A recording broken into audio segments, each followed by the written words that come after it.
నాకు తెలుసు నేనొక్కనే ఉన్నాను అని. నాకు తెలుసు నా ముందుండేది ఒక సైన్యం అని. నన్ను నమ్ముకున్న వాళ్ళ ధన మాన ప్రాణాల కోసం నేనెంతటి యుద్ధమైనా చేయడానికి వెనుకాడను. ఉత్తర కుమార, నీ శరీరంలో ఉండే మొత్తం శక్తిని ధైర్యాన్ని కూడగట్టుకో. ఇప్పుడు మనం చేయబోయే యుద్ధం ఒక చరిత్ర. భావితరాలు చదివితేనే వెంట్రుకలు నిక్కబొడుచుకునే చరిత్ర.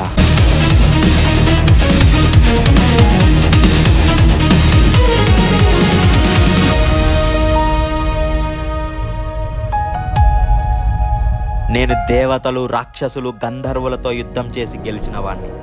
ఈ సైనికుల వలన భయమెందుకు? మీరు రథాన్ని నడపండి చాలు. మిగిలినది నా ధనస్సు గాంధీవం చూసుకుంటుంది.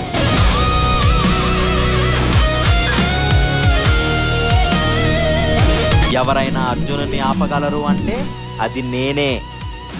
ఈరోజు నా మాటలతో కాదు, నా ధనస్సుతో సమాధానం ఇస్తా.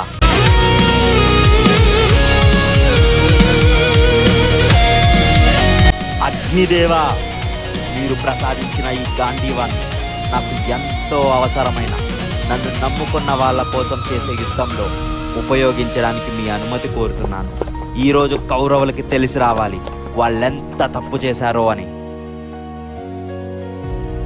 అర్జునుణ్ణి ఆపగలిగేంతటి శక్తి అది ముల్లోకాల్లో ఏమీ లేదు దుర్యోధన.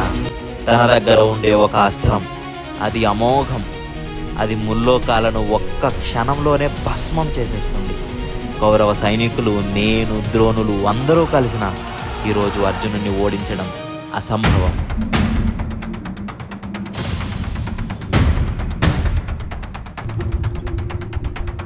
ఒకవైపు సుశర్మతో విరాటరాజు, ధర్మరాజు, భీమ, నకుల, సహదేవులు పోరాడుతూ ఉండగా మరోవైపు కౌరవుల రూపంలో ఇంకో ముప్పు గోవులకు వచ్చింది. ఎన్నో ఆశలతో ఆ గోవులను మళ్లించడానికి ఉత్తరుడు సిద్ధమయ్యాడు. అప్పుడు ద్రౌపది బృహన్నలను ఉత్తరుడితో పాటు రథసారథిగా పంపింది. పాపం ఉత్తరుడికి కౌరవ సేన ఎంతటితో తెలియదు. బృహన్నల రథసారథిగా ఉత్తరుణ్ణి కౌరవ సేనల దగ్గరకు చేర్చింది. ఆ విశాలమైన సైన్యం రథ, గజ, తురగ దళాలతో నిండి ఉంది.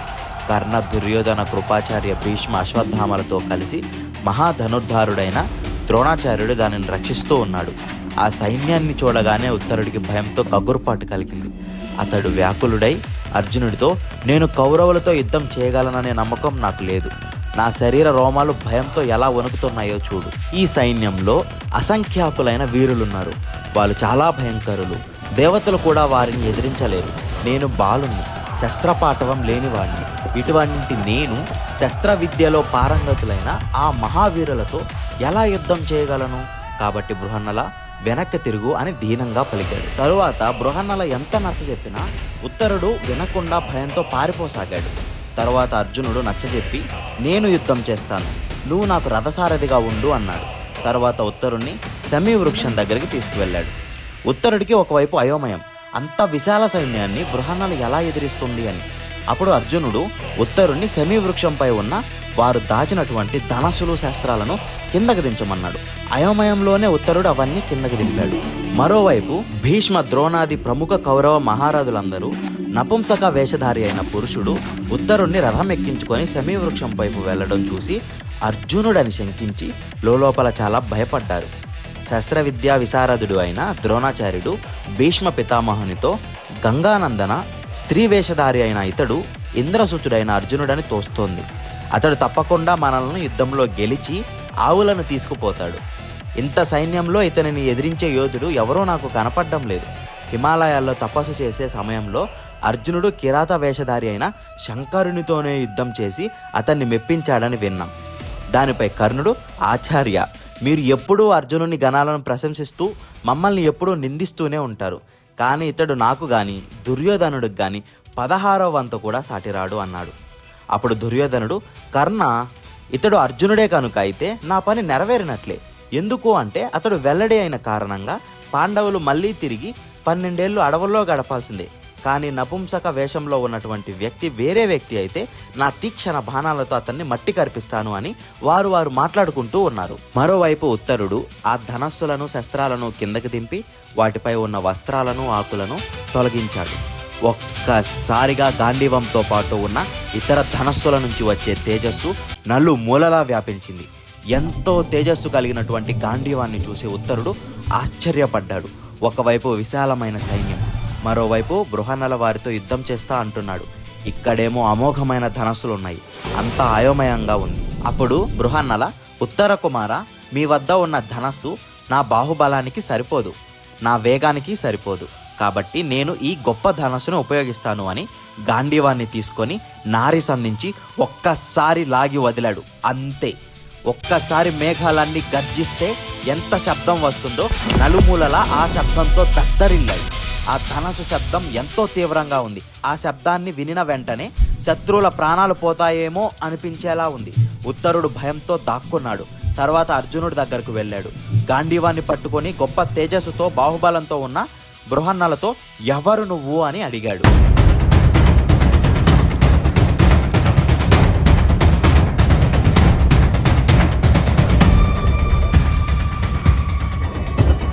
ఆ నపుంసక వేషధారి ఎవరో కాదు, సాక్షాత్తు శంకరుణ్ణే మెప్పించి పాశుపతాస్త్రాన్ని పొందిన నా ప్రియ శిష్యుడు గాంధీవధారి అర్జునుడు. అయితే మీరే ఆ గొప్ప ధనుర్ధారులు అర్జునులా? నేను మిమ్మల్ని పూర్తిగా నమ్మాలి అని అంటే ఈ నా ప్రశ్నకు సమాధానం ఇవ్వండి. నాకు పాండుపుత్రుడు అర్జునుడు అంటే ఎంతో గౌరవం. తన 10 పేర్లు నాకు తెలుసు. మీరు వాటికి అర్థాలు చెప్తే నేను మిమ్మల్ని అర్జునుడు అని పూర్తిగా నమ్ముతాను అంటాడు. అప్పుడు అర్జునుడు తన 10 పేర్లను అంటే ధనుంజయుడు, విజయుడు, శ్వేతవాహనుడు, ఫల్గునుడు, కిరీటి, భీభత్సుడు, సవ్యసాచి, అర్జునుడు, జిష్ణు, కృష్ణుడు ఇలా తన 10 పేర్లను చెప్తాడు. పార్థ అనే పేరు కూడా ఉంది. అప్పుడు ఉత్తరుడు అర్జునుడికి నమస్కరించి, నేను భూమింజయుడు అనే పేరు గల రాజకుమారుడను, నన్ను ఉత్తరుడు అని కూడా అంటారు. ఈరోజు అర్జునుడిని దర్శించడం నా అదృష్టం. నేను మిమ్ము గుర్తించకపోవడం వల్ల అనుచితంగా మాట్లాడాను, అందుకు నన్ను క్షమించండి. నేను ఈరోజు మీకు రథసారథిని అవుతాను. మీరు సైన్యంలో ఎటు వెళ్ళమంటే అటు మిమ్మల్ని తీసుకొని వెళ్తాను అని వినయంగా పలుకుతాడు. అప్పుడు అర్జునుడు తన మనసులో తనకు ఇంద్రుడిచ్చినటువంటి దివ్య రథాన్ని స్మరిస్తాడు. అంతే, ఒక్కసారి స్వర్గం నుండి శ్వేత అశ్వాలతో ఉన్న రథం భూమి మీదకు వస్తుంది. గొప్ప తేజస్సు కల రథం, కపి పతాకం, ఎన్నో ఆయుధాలు కలిగి ఉన్నటువంటి రథం అది. అప్పుడు అర్జునుడు ఉత్తరునితో, ఉత్తర కుమార, నీ మీద నాకు ఆదరం కలిగింది. ఇక నువ్వు చింతించాల్సిన అవసరం ఏమీ లేదు. నీవు ప్రశాంతంగా యుద్ధంలో నేను శత్రువులతో చేసే భీషణ సమరాన్ని చూస్తూ ఉండు. నేను గాంధీవదానసుని చేతిలో ఉన్నంత వరకు, యుద్ధ రంగంలో నా రథం తిరుగుతూ ఉన్నంత వరకు ఏ శత్రు సైన్యం కూడా నన్ను ఓడించలేదు. ఇక నీ భయం దూరం కావాలి అని అంటాడు. అప్పుడు ఉత్తరుడు, నాకు ఇక ఎటువంటి భయమూ లేదు. ఎందుకంటే మీరు సంగ్రామంలో శ్రీకృష్ణ భగవానుడు లేదా సాక్షాత్తు ఇంద్రుడి ఎదుటనైనా నిలవగలరని నాకు బాగా తెలుసు. కాబట్టి నాకు ఇంకా ఎటువంటి భయమూ లేదని ఉత్తర కుమారుడు రథం ఎక్కి కూర్చుంటాడు. తర్వాత అర్జునుడు కూడా తన గాంధీవ ధనస్సును తీసుకుని రథాన్ని ఎక్కి తన మనసులో ఏకాగ్ర చిత్తంతో సమస్త అస్త్రాలను స్మరిస్తాడు. అంతే, ఒక్కసారి గొప్ప గొప్ప అస్త్రాలు, ఎంతో శక్తివంతమైన అస్త్రాలన్నీ తన చుట్టూ ప్రత్యక్షమవుతాయి. అప్పుడు ఆ అస్త్రాలు, పాండునందన, మేమంతా మీ సేవకులం, ఆజ్ఞాపించండి, మేము ఏం చేయాలి అన్నట్లయితే అడుగుతాయి. అప్పుడు అర్జునుడు, మీరంతా నా మనస్సులో స్థిరంగా ఉండండి అని కోరుతాడు. ఈ రీతిగా అస్త్రాలన్నింటినీ స్వీకరించినటువంటి అర్జునుడు తన గాంధీవ ధనుష్టంకారం చేస్తాడు. తర్వాత తన దగ్గరుండే దేవదత్త శంఖాన్ని పూరిస్తాడు. ఆ గాంధీవ ధనస్సు నుంచి వచ్చే ధ్వని, ఆ దేవదత్తం శంఖం నుంచి వచ్చే ధ్వని, ఉత్తరుడు కూడా ఎంతో భయపడతాడు. తర్వాత ఉత్తరుడు అర్జునుడితో ఇలా అంటాడు, నేను శంఖధ్వనులను, భేరీ ధ్వనులను చాలానే విన్నాను. సైన్యం చుట్టూ మోహరించి ఉన్నప్పుడు అక్కడ నిల్చున్నటువంటి ఏనుగుల అహంకారాలను కూడా నేను చాలా విన్నాను. కానీ ఇటువంటి శంఖధ్వనిని, ఇటువంటి ధనుష్టంకారాన్ని నేను ఇంతకుముందు ఎప్పుడూ వినలేదు. ఎందుకంటే ఈ శంఖధ్వనిని, ధనుష్టంకారాన్ని, ధ్వజం మీద ఉన్నటువంటి అమానుష భూతాల హుంకారాలను, రథచక్ర ఘోషను, ధ్వజం మీద ఉన్నటువంటి హనుమంతుని యొక్క గర్జనను, ఇవన్నిటిని విని నా మనసు ఎంతో కంగారు పడుతుంది అని తనను తాను సర్ది చెప్పుకుంటూ ఉంటాడు. తర్వాత సమయం రానే వస్తుంది. వాళ్ళిద్దరి యొక్క రథం కదులుతుంది. పర్వతాలు, గుహలు, దిక్కులు, రాళ్ళు పగిలిపోయేటువంటి శంఖధ్వనితో, గాంధీవ ధనుష్టంకారంతో, రథ ఘోషతో అర్జునుడి యొక్క రథం ముందుకు కదిలింది. మరోవైపు కౌరవుల్లో వాదోపవాదాలు మొదలయ్యాయి. వచ్చేది అర్జునుడు, సిద్ధంగా ఉండాలి అని కొందరు, వచ్చేది అర్జునుడైతే అతన్ని నేను వధిస్తాను అని కర్ణుడు. కృపాచార్యుడేమో కర్ణుడు ఎప్పుడూ యుద్ధానికి మొగ్గు చూపుతాడు. కానీ అక్కడ వచ్చేది అర్జునుడు, దేవతలను, పౌలోమ కాళికేయులను, గంధర్వులను, నివాత కవచలను ఓడించినవాడు. అలాంటి అర్జునుడిని ఇంద్రుడే ఓడించలేడు, నువ్వేం చేస్తావు అని కృపాచార్యుడు అన్నాడు. భీష్ముడేమో, మనం ఇలా తగాదాలు పెట్టుకోవడం తగని పని, అర్జునుడిని ఎదుర్కోవాలి అని అంటే మనమంతా సిద్ధంగా ఉండాలి. నా లెక్క ప్రకారం ఈ రోజుకి వాళ్ళ అజ్ఞాతవాసం కూడా పూర్తయిపోయింది. కాబట్టి ఇప్పుడు అర్జునుడిని ఆపడం చాలా కష్టం. కాబట్టి నేను చెప్పినట్టు అందరూ చేయండి అని చెప్తాడు. దుర్యోధన, నువ్వు సైన్యంలో 4వ వంతు తీసుకొని హస్తినకు బయలుదేరు. మరొక 4వ వంతు సైన్యం గోవులను మళ్లిస్తుంది. మిగిలిన సగం సైన్యంతో నేను, ద్రోణ, కర్ణ, అశ్వత్థామ, కృప వీరులందరితో కలిసి అర్జునుడిని ఆపడానికి ప్రయత్నిస్తాము అని అంటాడు. అందుకు అందరూ అంగీకరిస్తారు. 4వ వంతు సైన్యంతో దుర్యోధనుడు హస్తినకు బయలుదేరుతాడు. 4వ వంతు సైన్యం గోవులను మళ్లిస్తుంది. మిగిలిన సగం సైన్యంతో ద్రోణుడు వ్యూహాన్ని ఏర్పాటు చేశాడు. ఒకవైపు అర్జునుడు ఒక చిన్న పిల్లవాడిని రథసారథిగా పెట్టుకొని, మరోవైపు భీష్మ, ద్రోణ, కర్ణ, అశ్వత్థామలు ఒక సైన్యంతో. అప్పుడు అర్జునుడు సారథి ఒక బాణం వెళ్ళగలిగినంత దూరం ఉండేలా కౌరవ సేనకు దగ్గరకు రథం తీసుకువెళ్ళి అక్కడి నుండి కురుకులాధముడైనటువంటి దుర్యోధనుడు ఎక్కడున్నాడో చూస్తాను అని ఉత్తరుడితో. అనంతరం అర్జునుడు సమస్త సైన్యాన్ని ఏరిపారా చూశాడు. కానీ దుర్యోధనుడు ఎక్కడా కనిపించలేదు. అప్పుడు వెంటనే తనకి దుర్యోధనుడు ఎక్కడా కనపడడం లేదు, ఆ దక్షిణ దిశగా గోవులను తీసుకొని తన ప్రాణాలను కాపాడుకోవడానికి హస్తిన వైపు పారిపోతున్నాడు అని అర్థమైంది. సరే, ఈ రధికులందరూ ఉన్నటువంటి ఈ సైన్యాన్ని వదిలేసేసి దుర్యోధనుడు వెళ్ళినటువంటి వైపుగా రథాన్ని తోలు అని చెప్పాడు. అర్జునుడు ఆదేశించగానే ఉత్తరుడు రథాన్ని అటువైపే పోనిచ్చాడు. దుర్యోధన్ని సమీపించినటువంటి అర్జునుడు తన పేరు చెబుతూ సైన్యంపై మిడతల దండుల బాణాలను వర్షించసాగాడు. ఎలాంటి బాణాలు వచ్చాయి అని అంటే, ఒక్కొక్క బాణానికి ఒక్కొక్క సైనికుడి యొక్క తల తెగిపడిపోతుంది, కానీ గోవులకు మాత్రం ఏమీ కావట్లేదు. అలా ఒక పావు వంతు సైన్యాన్ని తను ఒక్క క్షణంలోనే చంపసాగాడు. తర్వాత ఆ ఆవులన్నిటిని తన స్వాధీనంలోకి తెచ్చుకొని వాటన్నిటిని విరాట నగరం వైపు పరుగు తీసేలా చేశాడు. గోవులు అతివేగంగా వచ్చేసేసి విరాట నగరం వైపు పరుగులు తీయడం, అర్జునుడు ఎంతో కోపంతో దుర్యోధనుడి వైపు వెళ్లడం చూసి కౌరవ వీరులంతా ఎంతో వేగంగా అక్కడికైతే చేరుకున్నారు. ఆ సైన్యాన్ని అంతటినీ రావడం చూసినటువంటి అర్జునుడు మొట్టమొదటగా కర్ణుడు రావడం చూశాడు. ఉత్తర కుమార, ఇతడే కర్ణుడు. చాలా గర్వం కలవాడు. నాతో ఎప్పటికీ యుద్ధం చేయాలని అనుకుంటూ ఉంటాడు. ఈరోజు ఆ సమయం రానే వచ్చింది. ముందుగా రథం తన వైపే పోనించు అని చెప్తాడు. కానీ మధ్యలో ఏం జరుగుతుంది అంటే, చిత్రసేనుడు, సంగ్రామజిత్తు, శత్రుసహుడు, జయుడు అనే మొదలైనటువంటి వీరులు అర్జునుడిపై యుద్ధానికి వస్తారు. యుద్ధం మొదలవగానే పూర్తయిపోతుంది. అంటే ఆ నలుగురు అక్కడికక్కడికే మరణించారు. తర్వాత కర్ణుడి యొక్క తమ్ముడైనటువంటి సంగ్రామజిత్తు అర్జునుడితో పోరాడడానికి వచ్చాడు. సంగ్రామజిత్తు యొక్క తల అర్జునుడు కర్ణుడు చూస్తూ ఉండగానే తన కళ్ళెదుట నరికివేశాడు. తన తమ్ముడి యొక్క చావును తాను చూసినటువంటి కర్ణుడు ఎంతో కోపం వచ్చి అర్జునుడి మీదకి ఎన్నో కష్టమైనటువంటి బాణాలను వేశాడు. వాటన్నిటి వల్ల గాయపడినటువంటి అర్జునుడికి ఎంతో కోపం వచ్చింది. తర్వాత తాను ఎంతో తీక్షణమైనటువంటి బాణాలను, ఎన్నో వేల కొలది బాణాలను కర్ణుడి వైపు వేశాడు. అదే సమయానికి మిగతా సైన్యం కూడా అర్జునుడిపైకి వస్తూ ఉంది. అప్పుడు కర్ణుడితో యుద్ధం చేస్తూనే అర్జునుడు మిగతా భీష్మ, ద్రోణ, కృపాచార్య, అశ్వత్థామల మీద ఎన్నో బాణాలను గుప్పించి కర్ణుడి మీదకి ఎన్నో వేల బాణాలను గుప్పించాడు. అదే సమయానికి కర్ణుడి యొక్క చేతులు, కాళ్ళు, నుదురు, పిక్కలు అన్నిటికీ బాణాలు తగిలి రక్తం ధారలై కారుతూ తను యుద్ధం నుంచి పారిపోవాల్సి వచ్చింది. కర్ణుడు పారిపోయాక దుర్యోధనుడు, మిగతా వీరులందరూ తమ సైన్యాలతో మెల్లమెల్లగా అర్జునుడి వైపు రాగసాగారు. అప్పుడు అర్జునుడు నవ్వుతూ దివ్యాస్త్రాలతోనే కౌరవుల సైన్యం మీద ఎదురుదాడి చేశాడు. అర్జునుని దివ్యాస్త్ర ప్రయోగం, గుర్రాల యొక్క శిక్షణ, ఉత్తరుని సారథ్య నైపుణ్యం, పార్థుడు అస్త్రాలను తిప్పే క్రమం, పరాక్రమం, వీటన్నిటిని చూసి శత్రువులు కూడా అతన్ని కొనియాడారు. అర్జునుడు ప్రళయాగ్ని వలె ఆ శత్రువులందరినీ భస్మం చేయసాగాడు. ఒకవైపు వరుణాస్త్రాన్ని వాడితే ఎన్నో పెద్ద పెద్ద నీటి గోళాలు వచ్చి శత్రువులందరినీ నాశనం చేస్తూ ఉంటే, మరోవైపు ఆగ్నేయాస్త్రాన్ని వాడి ఎంతో మందిని భస్మం చేయసాగాడు. అతని రథం పరుగులు తీస్తూ సమీపానికి వచ్చే ఏ శత్రువు అయినా ఒకసారి మాత్రమే అర్జునును గుర్తించగలిగేవారు. రెండవసారి గుర్తించడానికి వారికి అవకాశం ఉండేది కాదు. ఎందుకంటే వారు అప్పటికే పరలోకానికి వెళ్ళిపోయేటోళ్ళు. కౌరవ సైనికులంతా అతని వలన శరీరాలు చిన్నాభిన్నమై బాధపడసాగారు. అది అర్జునుని పనే గాని మరెవరికి సాధ్యమయ్యేది కాదు. అంతటి గొప్ప యుద్ధం. ఆ అర్జునుడు ఎంతో కోపంతో తన సైన్యాన్ని అంతటినీ నాశనం చేస్తూ ఉండడం గమనించినటువంటి కృపాచార్యుడు అర్జునుడితో యుద్ధం చేయడానికి వచ్చాడు. అర్జునుడికి కృపాచార్యుడికి మధ్య చాలా గొప్ప యుద్ధం అయితే జరిగింది. కృపాచార్యుడు వేసే అన్ని బాణాలను అర్జునుడు ఖండిస్తూ ఉన్నాడు. అలాగే అర్జునుడు వేసే బాణాలను కూడా కృపాచార్యుడు ఖండిస్తూ ఉన్నారు. తర్వాత వారిద్దరూ దివ్యాస్త్రాలతో యుద్ధం చేసుకున్నారు. రాను రాను ఏం జరుగుతుంది అని అంటే, అర్జునుడి యొక్క శక్తి పెరుగుతూ ఉంది, కృపాచార్యుడి యొక్క శక్తి తగ్గుతూ ఉంది.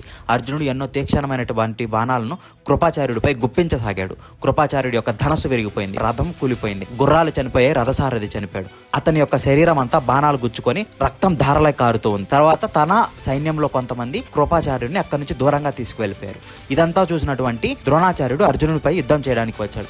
అప్పుడు అర్జునుడు ద్రోణాచార్యుడికి నమస్కరిస్తూ, మీరు మాత్రమే మొట్టమొదటిగా నా మీద బాణం వేయాలి, అప్పటి వరకు నేను బాణం వేయబోను అని చెప్పి ద్రోణాచార్యుడితో చెప్తాడు. తర్వాత ద్రోణాచార్యుడు నవ్వి అర్జునుడిపై యుద్ధం చేయడం మొదలు పెడతాడు. ఇద్దరు చాలా గొప్ప యోధులు, ఎంతో దారుణంగా యుద్ధం అయితే చేసుకుంటూ ఉంటారు. అక్కడ ఉండే సైనికులందరూ వాళ్ళు యుద్ధం చేయడం మానేసేసి వాళ్ళ వైపే చూస్తూ ఉంటారు. ఇద్దరు చాలా అస్త్ర సంపద కలిగినటువంటి వారు, ఇద్దరు చాలా గొప్ప యోధులు కాబట్టి వారు ఒకరు ఒక దివ్యాస్త్రాన్ని ప్రయోగిస్తుంటే మరొకరు ఆ దివ్యాస్త్రాన్ని ఖండించడం, వాళ్ళు ఇంకొక దివ్యాస్త్రాన్ని ప్రయోగిస్తుంటే మరొకరు ఇంకో దివ్యాస్త్రాన్ని ఖండించడం, ఇలా చాలా గొప్ప యుద్ధం అయితే చేసుకుంటూ ఉన్నారు. అప్పుడు అందరూ అనుకుంటూ ఉంటారు ద్రోణాచార్యుడిని ఎదిరించేంతటి శక్తి అర్జునుడికి కాక ఇంకెవరికి ఉంది అని. ఒక్కొక్కసారిగా అర్జునుడు ద్రోణాచార్యుడి యొక్క ధనస్సుని, గుర్రాలని, రథసారథిని ఒక్కొక్కరిగా చంపేస్తాడు. తర్వాత ద్రోణాచార్యుడి మీద ఎన్నో బాణాలను అయితే వేస్తాడు. ద్రోణాచార్యుడి శరీరం అంతా రక్తం ధారలై కారుతూ ఉంది. తరువాత ద్రోణాచార్యుడిని కాపాడడం కోసం అశ్వత్థామ వచ్చాడు.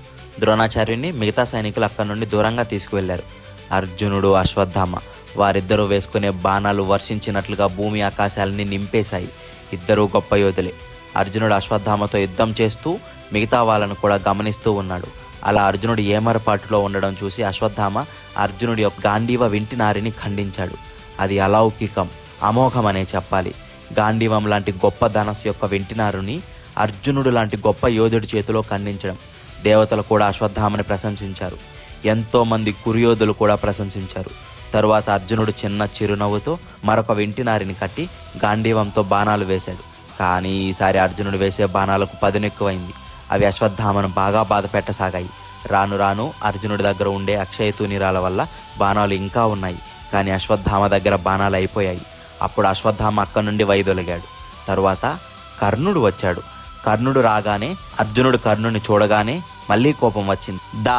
ప్రయత్నించి చూడు, నన్ను గెలవగలవేమో అని. ఈరోజు నీకు నువ్వు చేసిన పాప పనులన్నింటికీ తగిన దండన పడుతుంది.